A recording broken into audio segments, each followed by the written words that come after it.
Hey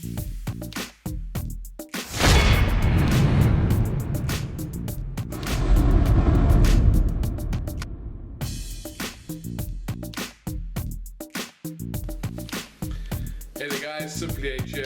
Welcome to my world. New series that I'm starting. Just basically to catch you up on what I've been watching and what I've been doing and what I've been into over the last bit. And obviously I'm into the Funko Pops and the boxes that get delivered, the subscription boxes and all those things. But just the other things that I've been up to. So what I want to start with is, I'm going to start with April as such. The movies that I watched in April: Amazing Spider-Man, both 1 and 2, Hush, TMNT 1, Teenage Mutant Ninja Turtles 1, Avengers Age of Ultron, The Matrix, The Kingsman, The Wedding Singer, Zulu, and Talladega Nights. Now, some of these movies are obviously movies that we've seen. So none of these movies are really brand new movies. I think Hush is the newest one, obviously being the Netflix one. But Amazing Spider-Man, a friend of mine put me onto this. I used to, and a lot of you are going to row about this probably, but I used to think that Spider-Man is a bit of a pansy, because it always seemed like he was moaning about everything. He's never happy with what his life's about or what he's going through or what have you. He always seemed to be moaning and always one problem. And then yeah, so I had this whole how can I say, a misinformed way of thinking of Spider-Man. So then I told this dude this, and he says to me, no, you've got to watch these movies. So he gets me Amazing Spider-Man 1 and 2. And yes, he has changed my mind. I no longer think that Spider-Man is a wuss. I think it's just the way it was portrayed in the movies that I watch. Before, as a kid, I thought Spider-Man was amazing. And then when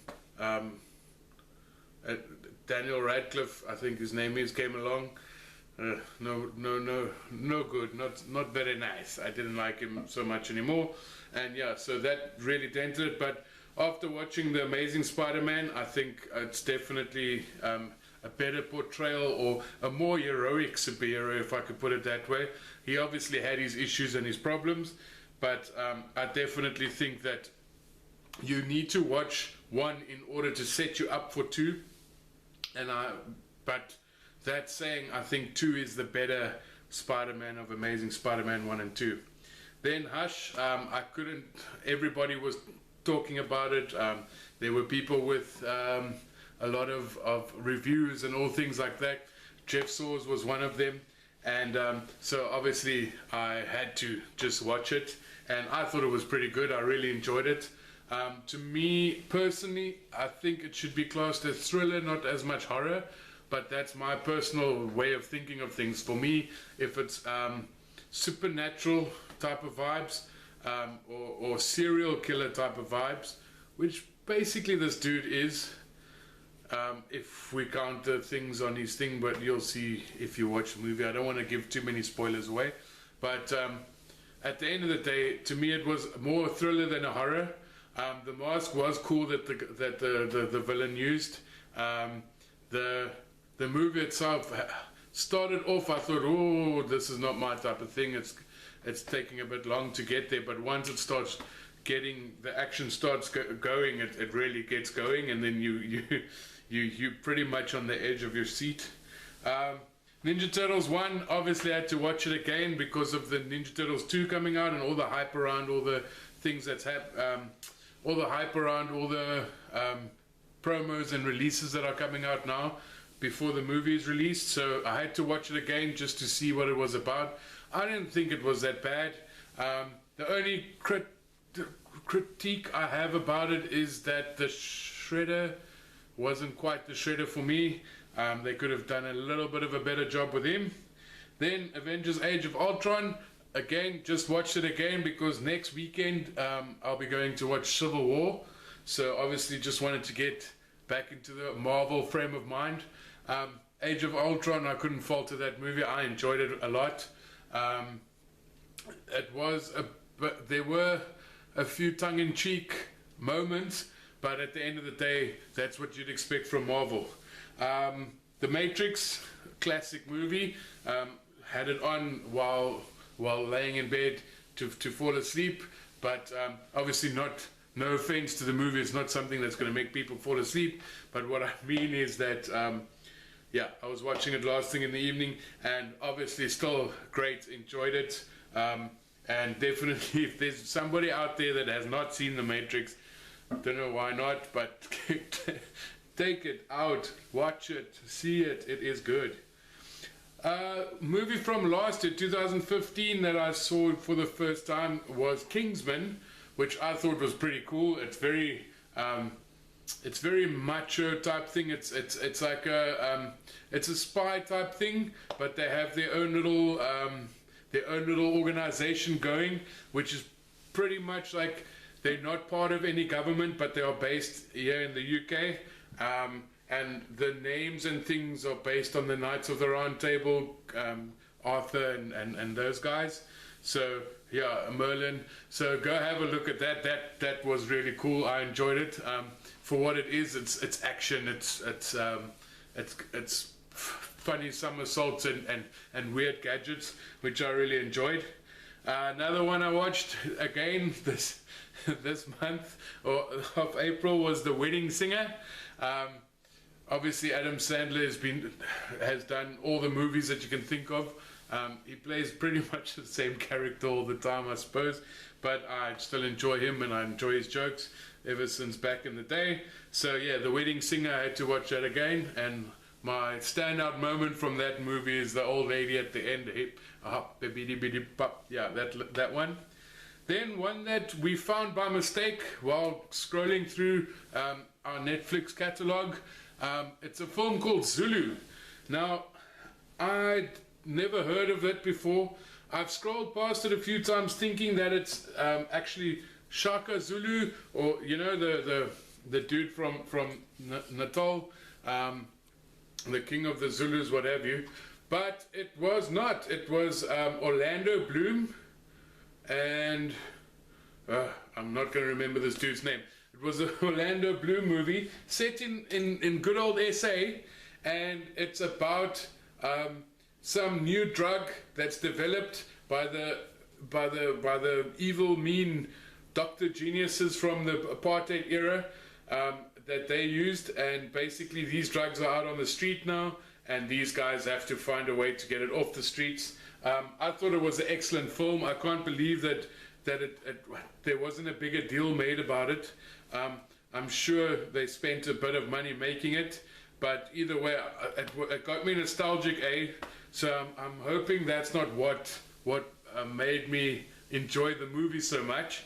But I really urge people to watch the movie. Go have a look. It's either on Now TV or Netflix, but I'm sure it was Netflix. It's called Zulu. Go have a look. It was definitely awesome. And then the last movie that I'm speaking about is Talladega Nights. I obviously watched that again, shake and bake, and again Vince Vaughn. No, not Vince Vaughn. What's this dude's name? Anyway, Talladega Nights was cool. I really enjoyed it as usual. Comedy at its best. Sacha Baron Cohen or Ali G was in there, which is what drew me to it in the first place when I watched it years ago. But yeah, really enjoyed that as well. The next category I'm going to speak about is series I've been following, obviously, or that I've watched in this last month, and obviously Friends. Yes, we've got the box set, and we just finished the whole box set now towards the end of April. Well, it's not the end yet, but now in April we have finished the box set of Friends, and obviously you can't fault to that the 90s top show, I would say, in my opinion. I don't know, it probably is in anybody's opinion, but anyway, Friends, finished that up. Was great to get that. So in honor of that, I also got all 6 of Friends pops. And then Daredevil season 2 finished it 2 days ago. It blew my mind. I still can't believe that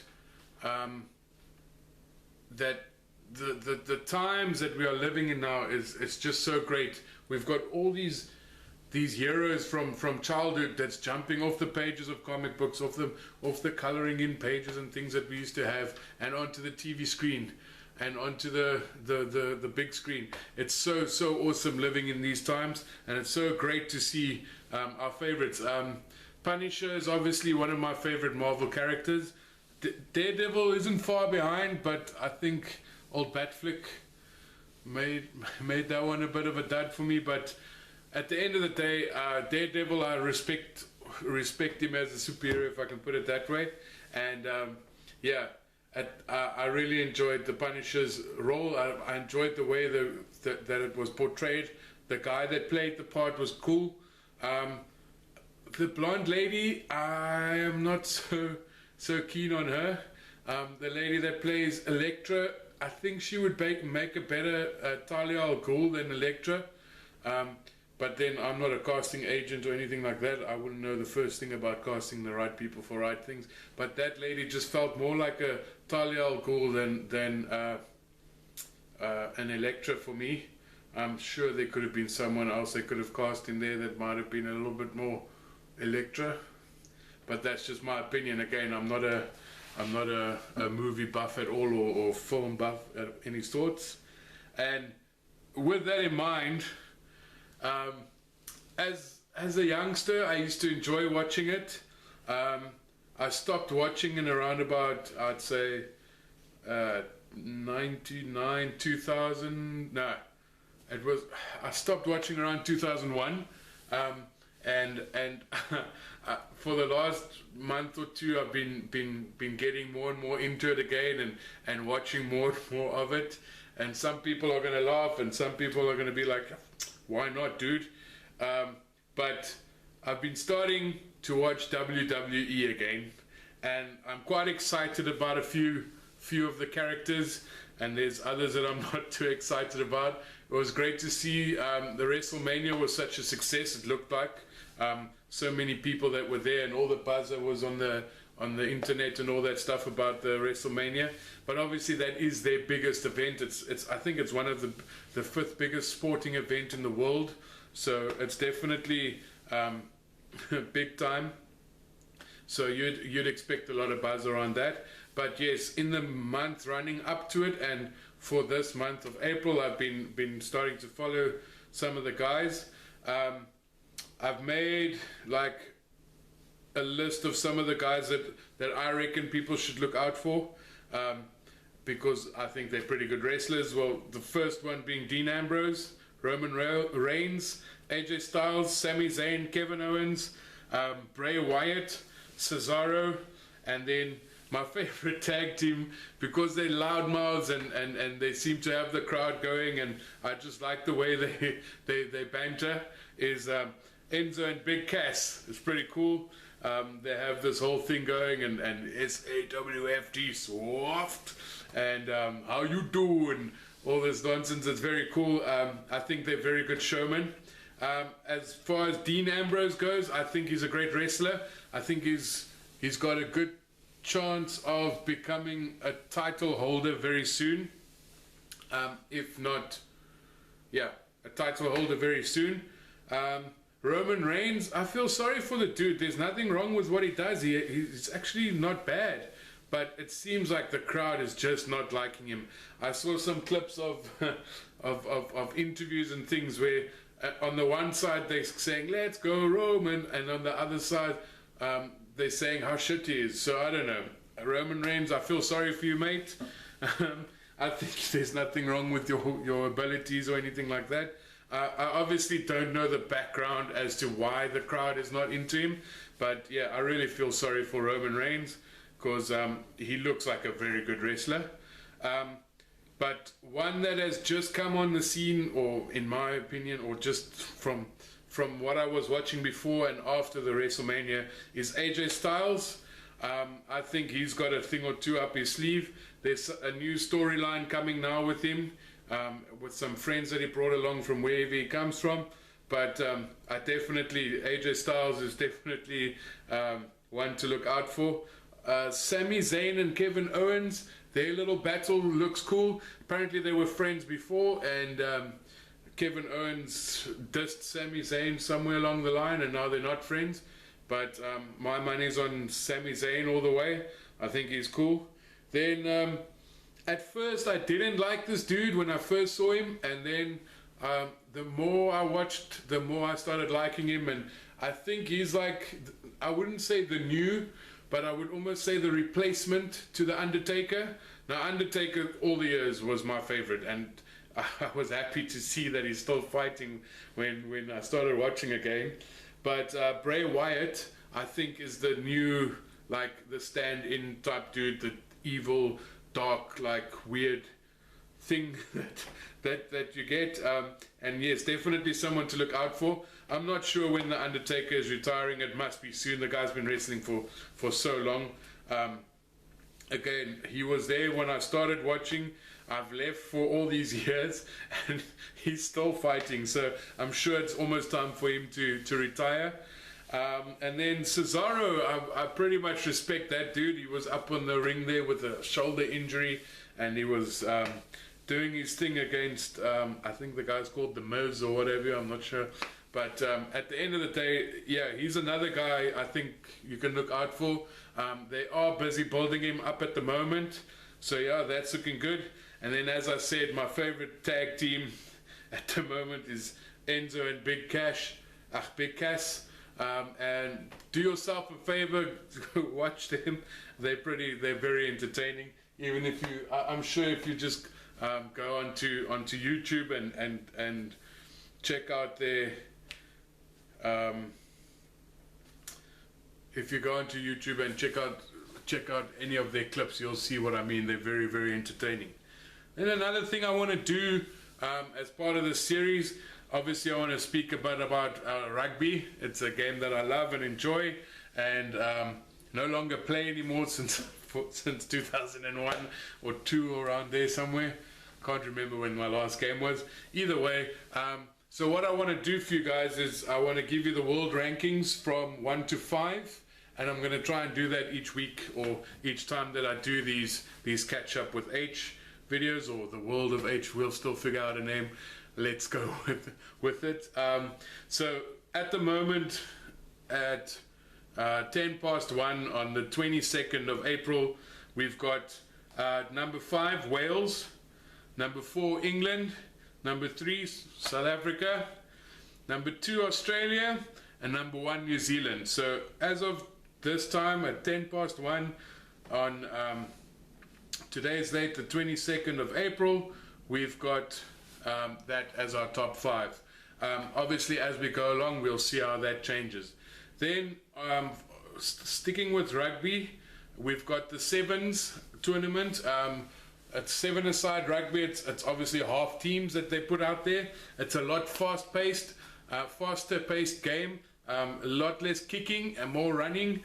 The reason why it's called 7-a-side is obviously because there's 7 people on each side of the park, but there's also 7 minutes per half, so the games are way shorter than a full games, but they still play on a full-size field. So at number 5 we've got USA.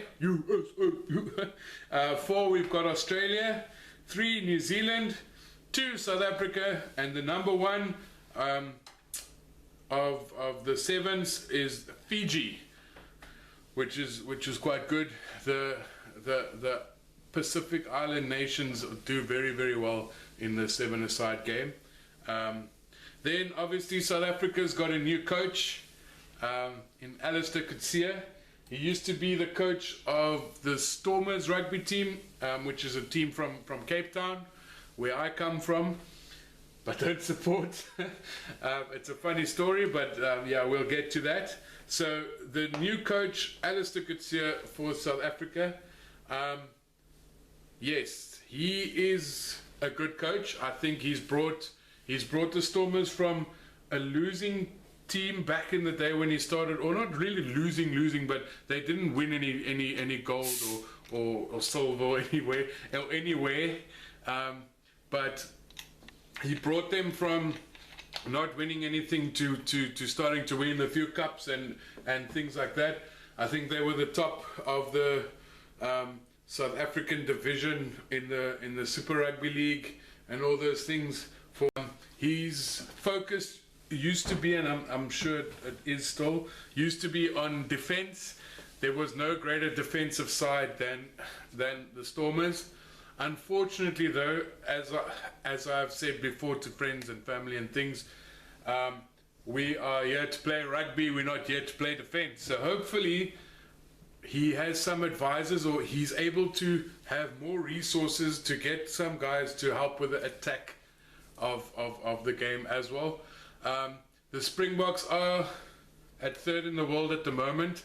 They should be second or first, at least second. First would be lovely, but we've got that giant rugby nation of New Zealand at number one, and they have been there for many years.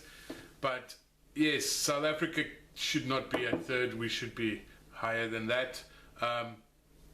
The previous coach, Hendrik, was obviously one that I stood by, but then the same problem. He came from the north, the Bulls, and that's the team I do support. Sorry to those of you who don't support them or don't care for it.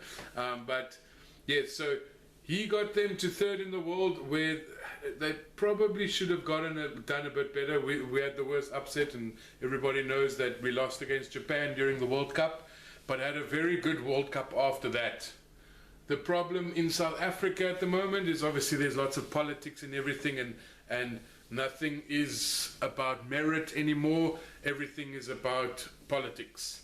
So to Alistair Coetzee, I feel very sorry for him, because even though, yes, he is a person of color, and he will obviously want to say that he's picking people on merit, but as long as we have a quota system in, you can never really say if they are picked for their color or if they are picked for their merit.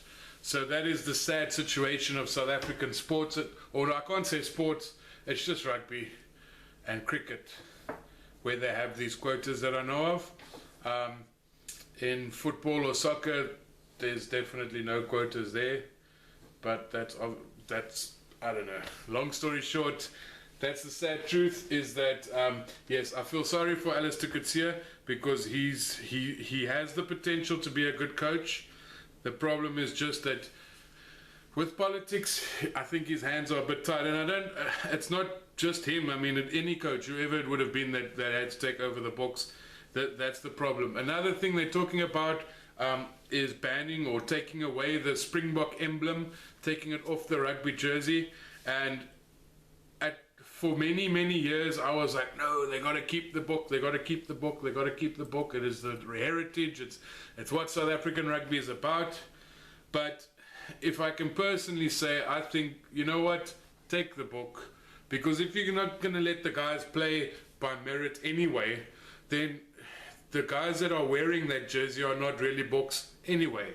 So if the argument is that, yeah, it's heritage, what have you, then my argument is fine. Then why is it okay that we have the quota systems? So for me, I reckon they can take the book, and if they take away the quota system, they can bring the book back. But for the moment, what's the point? It's just getting worse and worse. There's less and less people that are able to do what they need to do. Right, then Super Rugby. Our Super Rugby log at the moment, again, it's about 1:20 in the afternoon, and I'm not able to open the link now. Our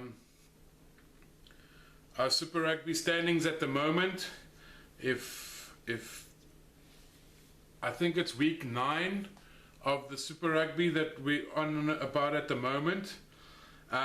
It's the first year that they've got it broken up into a South African group, an Africa Conference 1 and 2, an Australasian group, a New Zealand conference, an Australian conference.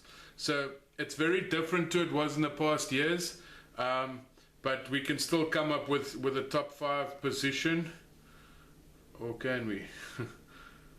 So the super rankings for the Super Rugby at the moment are, with regards to points, is number 5, the Highlanders. They've got 24 points after 8 games. The Stormers, they have 24 points after 7 games. The Hurricanes, they have 25 points after 7 games. The Crusaders with 27 points after 7 games. And the Chiefs with 29 points after 7 games. My team, the Bulls, are at number 6 with 23 points after 7 games. So that is the Super Rugby standings at the moment. And that again, that's 20 past 1 at the 22nd of April. Obviously these things do change quite rapidly or quite quickly. So, or not quite quickly, they've played a game or two today already. So that would have changed some of the stats. Then I've also got the Currie Cup, which is the local, well, Super Rugby is a competition between the teams of South Africa, Australia, New Zealand. It started off. Then they've added in a Japanese team and an Argentinian team as well. So those countries' rugby clubs that are playing against each other is the best way to put it.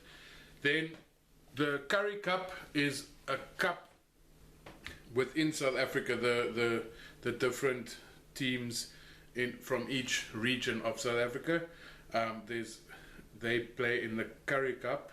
So just to give you the standings as they are at the moment for the Currie Cup.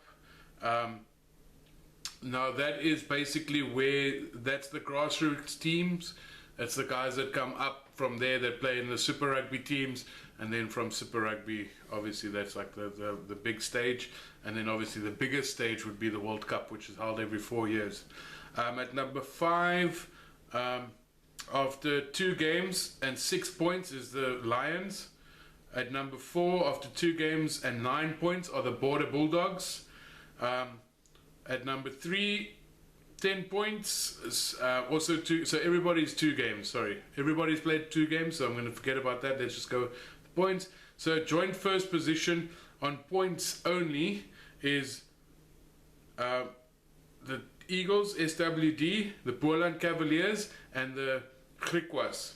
Now, they each have 10 points, but because of point difference being the next way of looking who's the top 5, then obviously the SVD or SWD Eagles are 3rd, the Boland Cavaliers are 2nd, and the Griquas are 1st. So your top 5 was Xerox Lions 5, Bulldogs 4, Eagles 3, Cavaliers 2, and Griquas 1. But just mentioning the Lions now, those guys have been building a great team lately.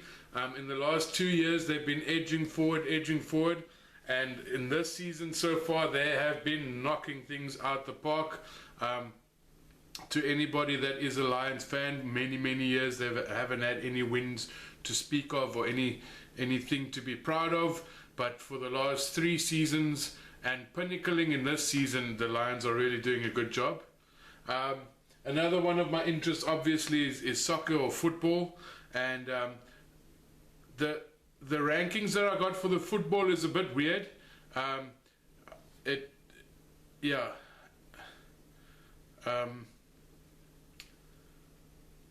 The rankings for the football are a bit weird. I don't know why some of these teams are number 1, but it is obviously also because of games played lately. So I don't think some of the other teams have been playing too many games lately. So for each game that you play, you get points, and obviously the winner and the loser, compared to their previous standing, you get more points and less points. So at number 5 in the football or soccer world is Germany. Then 4 is Colombia, 3 is Chile, 2 is Belgium, and number 1 at the moment, again 20 past 1, on the 22nd of April, we've got Argentina. So Germany, Colombia, Chile, Belgium, and Argentina are your top 5 football or soccer playing nations in the world. Then in the Premier League, which is obviously the English Premier League, Um, they're coming towards the end of their season now, which is I think it ends soon. I can't say when. But they've played their 34 matches already. But oh God, how can I forget when they end? Either way, the standings at the moment for the English Premier League, at number 5 is my favourite, Man United. Number 4, Man City. Number 3, Arsenal. Number 2, Tottenham. And number 1, Leicester. And all of those have played 37 games. The points for Man United is 59. Manchester City is 61. Arsenal 63. So those guys are still very close to each other. But then Tottenham at 68 and Leicester at 73. So it's not impossible for Tottenham to pull something out the bag, but I think Leicester's doing really, really well this year. And yeah, that's your top 5 football, or at least English football teams. Then at the moment we've got the IPL going in cricket. And yes, being a South African boy here, I obviously can't do a thing like this without having cricket in it as well. So the thing with cricket though, it has more than one, or it has 3 different disciplines of the game. You've got the tests, which is a game played over 5 days. You've got the one-day internationals, which is played over 50 overs, which typically takes a whole day. And then you've got the T20, which is only 20 overs a side, which takes a couple of hours. So for test rankings, your number 5 is England, number 4 is Pakistan, number 3 is South Africa, number 2 is India, and number 1 is Australia. So that's the top 5 ICC test rankings. Then on one-day internationals, it looks slightly different because Sri Lanka is number 5, South Africa is number 4, India number 3, New Zealand number 2, and Australia number 1. Then on the T20 or 20 overs, South Africa is 5th, England is 4th, New Zealand is 3rd, West Indies is 2nd, and the top team for T20 at the moment is India. And also at the moment they're playing the IPL, which is the Indian Premier League. Big money, a lot of people, a lot of international stars playing in this tournament. And it's a tournament that I've only been following for the last two tournaments, 1 or 2, but it's definitely exciting to watch. And at the moment with 4 games, okay, no, there's 5, 4 and 3 games played. So number 5 is Mumbai Indians. They've played 5 games already and have 4 points. Number 4 is the Sunrisers Hyderabad, 4 games and 4 points. Number 3 is the Delhi Daredevils, 3 games and 4 points. The Gujarat Lions are at number 2 with 4 games and 6 points. And the top team, and I think not my favorite team. Anyway, the top team, Kolkata Knight Riders, they've played 4 games and won 6. My team is the Kings 11 Punjab, I think. I have to see the logos. That's very bad. I support a team, I don't know their name. When I see the logos, I know which one it is. But looking at the names, I don't know which one it is. Give me 1 second. Cricket. IPL. The Royal Challengers Bangalore. They're at number 7 at the moment out of 8. So yeah, my team's not doing too great at the moment. And then, yeah, finally, a lot of you guys out there are gamers and do streaming games and all those things. There's a few things that I like to play I don't have any consoles at the moment since moving from South Africa to here, so I'm obviously not playing any console games, but I have been a member or have been playing Super Brew for a while. I'll link it to the description, but basically it's a predictor game, a prediction game. What you do is you predict the results of each match. You can have all different types of sports and things that they have on there.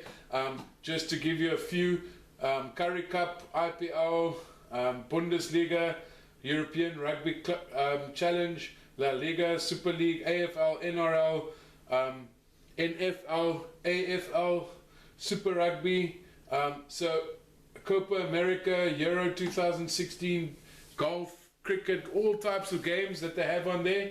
And then what you do is you go and you do your predictions of what you think's going to happen for each game, and then you build up your rankings and things like that. It's pretty interesting.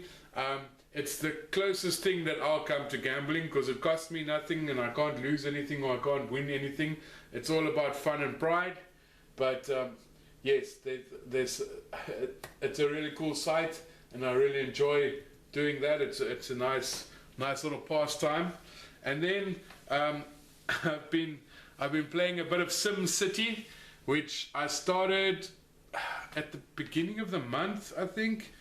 And so obviously Sim City, you build up your city from nothing to something. And I've gotten quite far with that now. So that is my latest pastime when I'm not studying and I'm not working and I do 9 times out of 10 I'm playing Sim City. Whoops. I'm playing Sim City when so there you can see what it's all about. There's my city that I've built, all the little things I can do, beaches and things and places to expand to, and my airport that I built not too long ago. So yeah, that's basically what the Sim City looks like at the moment.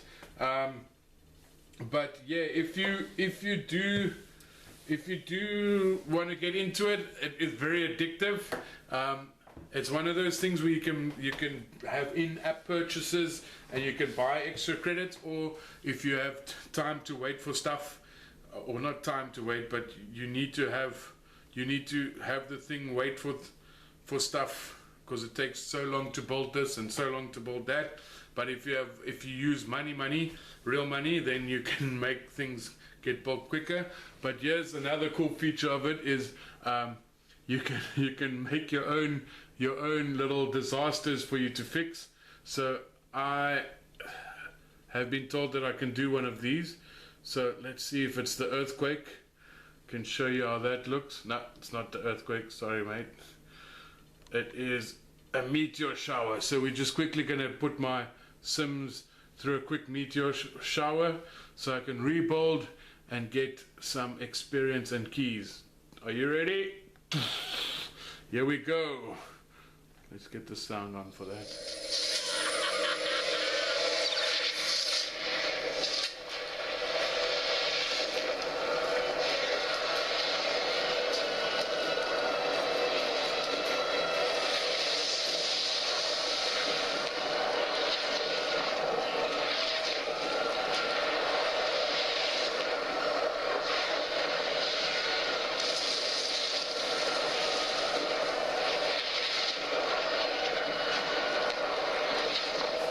So yeah, you spend hours trying to build up your city, and then in just a few seconds you can break down parts of it. It's very dramatic, very cool. But yes, it's also a way of earning experience and points and things like that. So that's the one game that I've been into. The other one is the Marvel Avengers game that I've also been playing. I've been playing it for roughly the same amount of time as I've played the Sin City game, and it's just loading quickly, but you can see what it's about. So yeah, I play those games on the iPad, so I'm not a big gamer at all, but yeah, that's what keeps me busy. And if you do play these things or what have you, Maybe, yeah, put in the description your username or whatever. Maybe we can find a way, like the Sim City. I know that I can come and visit your city and get stuff, and you can visit mine and get stuff and so on. So if you would like to do that, if you're interested in that, please let me know. You can use the comments, or you can hit me up on Facebook or what have you, or any one of the different media outlets that we have. But yeah, that is basically it. That's been my world for the last month. Obviously, it's a very tragic day for the rock star enthusiasts out there, with Prince passing away yesterday. It is sad, obviously, when people pass away, but I'm not one of those that jump on the bandwagon and want to put candles out and stuff. That's probably a bit, I don't know, rude or whatever. But yeah, at the end of the day, respect to the guy. Well done for what you've done, and thank you for what you've done for the world of music, and the world of art and culture. But at the end of the day, I'm maybe wrong in saying this, but I didn't know the dude, so I can't go shedding tears. But what I can do is say thank you for what he's done for in his time on Earth. Yeah, so that's basically that for today. But yeah, I'll try and do this again. I'll see what the response is, and if you like it, subscribe. If you don't like it, if you like it, then say so by pressing the like button, but also subscribe, obviously. If you don't like it, use the dislike button. That's also fine. Comment, let me know if there's anything else you want me to cover in this, and yeah, let's have some fun with it. As I say, I'm going to try and do it weekly, but I'll see what the response is like, and we will just catch up again in a week's time. I've got exams coming up very, very soon. I'm actually sitting here quite nervous, and I think I'm going to hit the books again now for a bit. But yeah, exams up soon, so my content will definitely be less on Facebook, on YouTube. So yeah, whatever you do, have a great day. Comment, like, subscribe, share if you care, share if you dare. And yeah, have a good one. And if there's anything, if there's anything, let me know. Cheers, goodbye.